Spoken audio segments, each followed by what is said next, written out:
I'm getting a boob job in a few days. I'm getting a boob job in a few days, and that means we are going to be talking about man boobs, or gynecomastia, the proper term. Well, let's get this over with. So we're gonna talk about what are the two types of man boobs, or gynecomastia being the proper term, between glandular tissue or just fat. What are your options on how to get rid of them? And if you are going to go the surgical route, well, we're gonna talk about one of the things I'm going to do to make sure that my recovery is as fast as possible while leaving the minimal amount of scarring under where they're gonna do it. So I've had man boobs my entire life. Ever since I started puberty, I started noticing that I was accumulating essentially a little bit of a mass under my nipple, and then it kept getting bigger and bigger. It even kind of hurt for a while. It was weird and sore until, well, I ended up getting really fat, and well, the rest is history. And I just thought for the longest time that it was just fat hanging out. But when I ended up losing 100 pounds my first time, guess what happened? I was left with these sagging man titty things under my nipples, and I felt so self-conscious about it that even after losing all that weight, I stopped caring about the fact that I had just achieved that. I started putting on my shirts again because I felt so self-conscious about the whole thing. And one thing led to another, right back to square one, and I got fat again. So just know, you're not alone. It sucks, but we can deal with it. And so first, it's important to acknowledge that there are two types of gynecomastia. There is pseudogynecomastia, and then there is glandular tissue gynecomastia.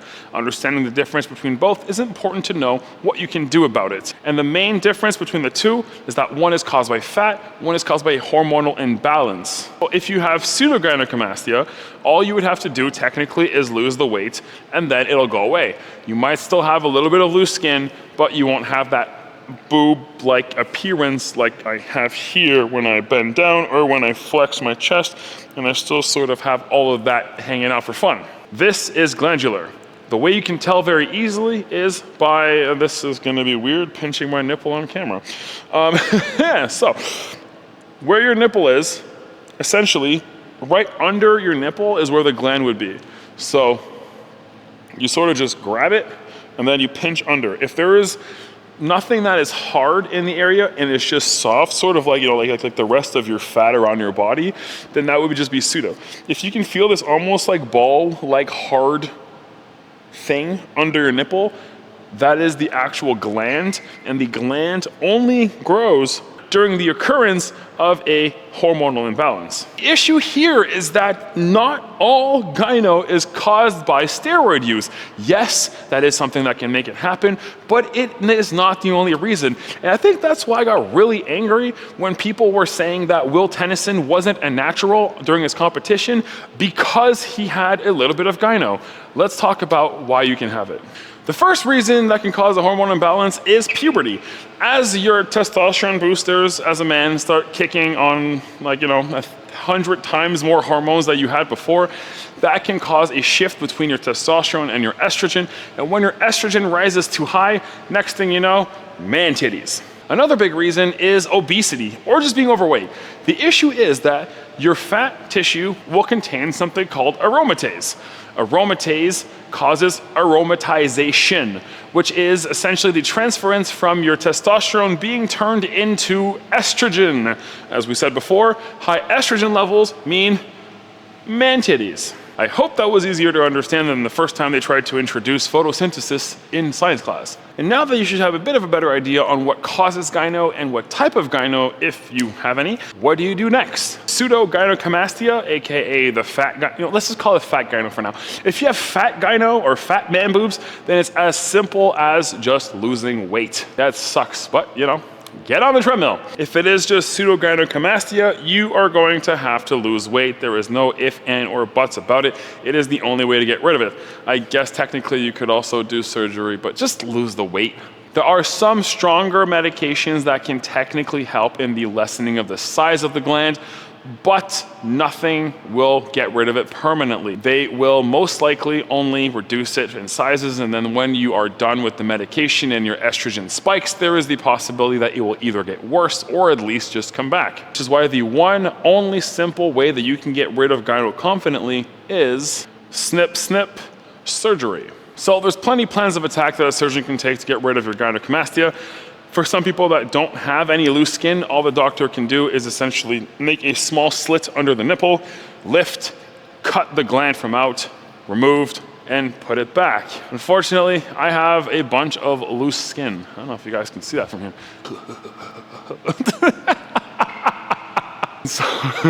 So because I have the loose skin, I need to get all of that taken out, which means they're going to completely remove the nipple. I'll probably have these lines, if I'm assuming right, that'll go like here and then underneath.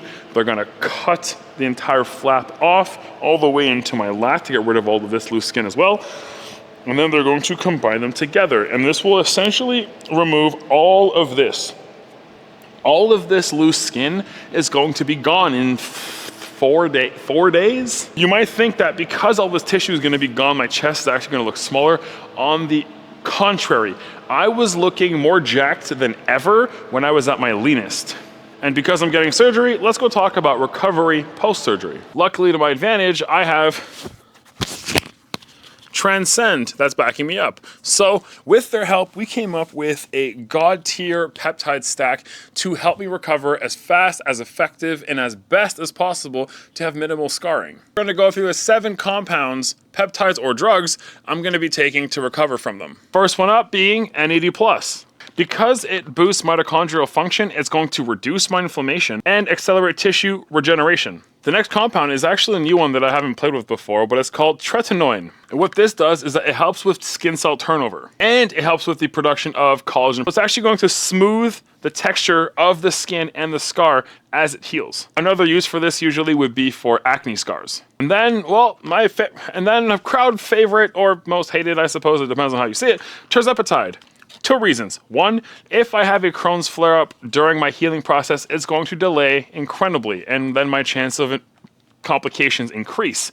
Tirzepatide has helped me immensely with my Crohn's disease.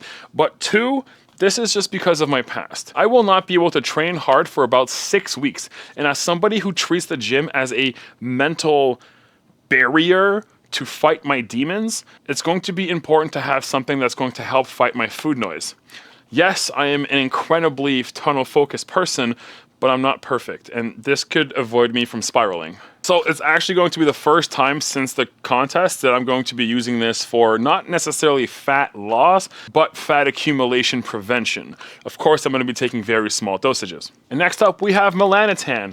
I will not be taking this one right away, but a few weeks after that the healing process has begun and that the scarring does start to happen, this will actually help with the skin pigmentation.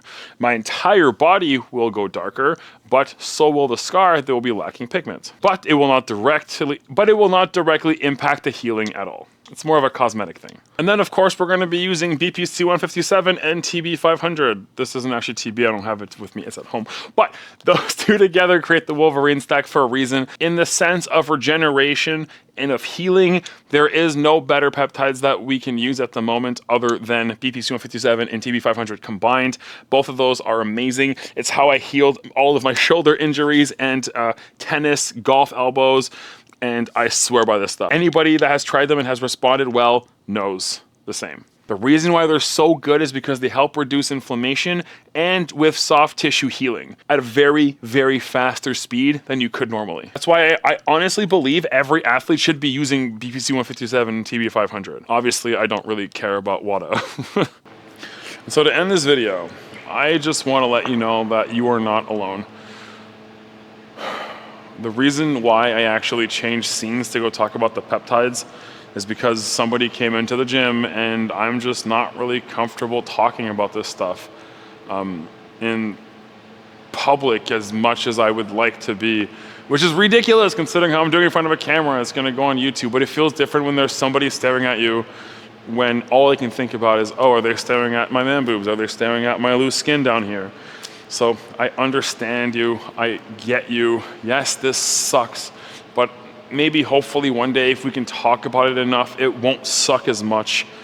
And if there's any piece of advice that I can leave for anybody, at least now that I'm at least comfortable enough to do this in a gym with my camera pointed at me, is that every single person at the beach, every single person at the pool, wherever it is that you take off your shirt and you feel like you're being judged, Most people are so concerned with their own appearance that they will never take the time to judge you. And I do have tips that I tell my clients on how to get more comfortable when it comes to taking off their shirts, because fat loss is a very strenuous thing mentally, and I just want to be there for them. And to make them feel comfortable in their own skin, because if we don't attack those things while we're losing weight, the odds of them gaining it back afterwards is astronomical. And my goal as a weight loss coach is to make sure that after you finish working with me, you don't actually need me anymore, because if not, that would be some V-Shred level scam shit, which is not how I was raised by my mother. If you are interested in any sort of weight loss coaching, link is in the description. If you want to support me, all of my sponsors and stuff are in the description. Of course, you don't have to. I just do it to help people. And so if you want to support on my journey, that'd be amazing. But as always, let's change the world together. P.S. as a bit of a side note, I'm actually heading over to North Carolina to meet Dr. Law tomorrow. So if you're watching this video, I'm going to try to post it like today. Then you'll see it. Then I'll be flying when you watch this video. Bit of a big day, and I'm very excited. And thank you along for everybody that's coming along this journey.